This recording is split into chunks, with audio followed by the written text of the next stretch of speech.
सरपंच पतीसह 6 जण वाहून गेले. कोल्हापूर शिरोळ तालुक्यातील अकिवाट गावात बस्तवाड वाहतूक मार्गावर ट्रॅक्टर ट्रॉली महापुराच्या पाण्याच्या वेगाने पलटी झाल्याची घटना समोर आली आहे.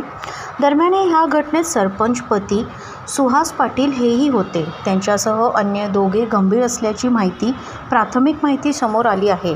ह्या ट्रॉलीत 7 जण होते.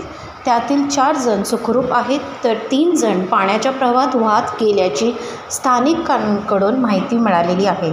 त्यांच्या अद्यापही पत्ता लागलेला नाही. तातडीने NDRFचे पथक तैनात झाल्याचे शोध मोहीम सुरू आहे. शिरोळ तालुक्यातील अकिवाट गावात महापूर आल्याने ग्रामपंचायतीचा पाणी पुरवठ्याची मोटर सुरू करण्यासाठी आणि केळी शेतात कामासाठी जाण्यासाठी ट्रॅक्टर ट्रॉलीत बसून 7 जण जात होते. ह्यावेळी पाण्याचा अंदाज न आल्याने चालकाचा ताबा सुटून ट्रॉली घसरून पलटी झाली.